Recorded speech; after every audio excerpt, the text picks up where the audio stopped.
मध्य प्रदेश विधानसभा में मॉनसून सत्र के दूसरे दिन यानी मंगलवार 21 जुलाई को भारी हंगामे के बीच uniform civil code bill pass हो गया। विपक्ष की नारेबाजियां और वॉकआउट की कोशिशों के बीच विधानसभा अध्यक्ष नरेंद्र सिंह तोमर ने सदन की कार्रवाई को जारी रखते हुए विधेयक को पास घोषित कर दिया। आज ये जीत हुई, प्रस्ताव स्वीकृत हुआ, विधेयक पारित हुआ। कांग्रेस ने यूसीसी बिल के खिलाफ खूब हंगामा मचाया।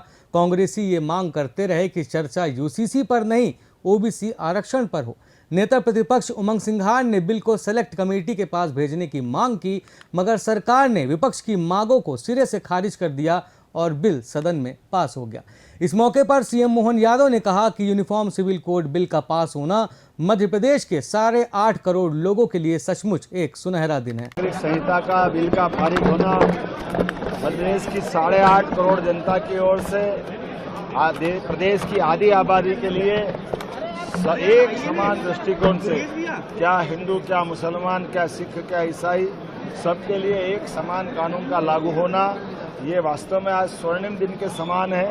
मध्य प्रदेश के अंदर विधानसभा में इस कानून के बनने से हमारी सच्ची प्रतिबद्धता डॉक्टर भीमराव अंबेडकर, सरदार वल्लभ भाई पटेल, डॉक्टर श्यामा प्रसाद मुखर्जी के अतीत के उस एक देश एक विधान एक निशान एक प्रधान की भावना की न पुनः केवल प्रकटीकरण है बल्कि वो संकल्प की पुष्टि है, जिसके बलबूते पर यशस्वी प्रधानमंत्री के नेतृत्व में एक एक करके सारे राज्य जो समसामयिक है, देश की आधी आबादी के साथ जरूरी है, वो सब लागू करने जा रहे हैं। आज के इस एक्ट के पारित होने के बाद, माननीय महामहिम राष्ट्रपति की मंजूरी के बाद हमारा राज्य उस श्रेणी में खड़ा होगा जहां एक से ज़्यादा विवाह करने में अपराध होगा और एक से ज़्यादा विवाह के अवसर पर जो बहनों को कष्ट होता है, उस कष्टों से मुक्ति दिला करके हमारी प्रदेश की आधी आबादी को उनके हक का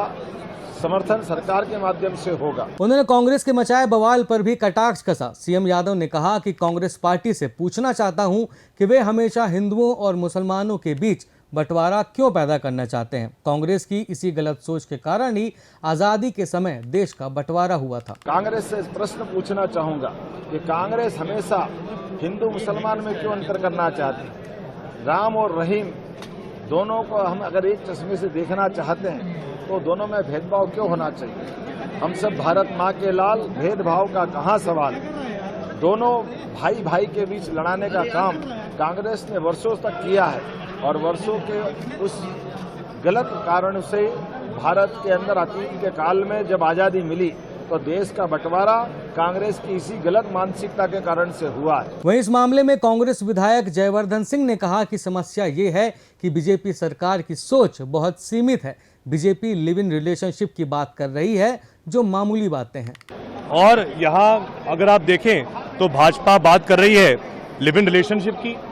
युवाओं को इससे मतलब नहीं है, युवा को मतलब शिक्षा से है, चिकित्सा की व्यवस्था से है, और ये लोग अलग लाइन पे जा रहे हैं। कोई युवा बात नहीं करता है लिव इन रिलेशनशिप की, ये हल्की बातें हैं। लेकिन दिक्कत ये है कि भाजपा की सरकार की सोच वहाँ तक सीमित है। वैसे भी यूनिफॉर्म सिविल कोड एक ऐसा मुद्दा है जो लागू होता है पूरे देश पर, एक राज्य पर नहीं। क्या माननीय मुख्यमंत्री जी को भरोसा नहीं है प्रधानमंत्री जी पर, गृह मंत्री जी पर कि यहाँ लागू कर रहे हैं? भाई देश में लागू हो अगर उनको करवाना है तो। कांग्रेस एमएलए आरिफ मसूद ने कहा है कि अब तो न संविधान का पालन हो रहा है और न ही संसदीय नियमों का सम्मान किया जा रहा है। देखिए, संशोधन पे चर्चा कराई, मौका दिया, मैंने अपने प्रस्ताव रखे और मैंने बहुत वैलिड प्रस्ताव रखे कि आर्टिकल 25, 29 का वायलेंस हो रहा है और 29 का तो पूरा का पूरा हो रहा है, तो ये नहीं होना चाहिए। और आप सिविल में जाते थे और आप तो सिविल से क्रिमिनल में आ गए, तो दोनों एक साथ कैसे कर सकते हो हाउस में।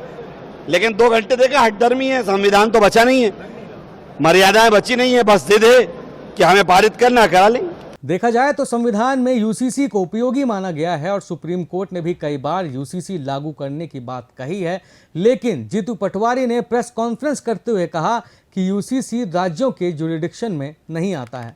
यूसीसी राज्य का जुरिडिक्शन ही नहीं है।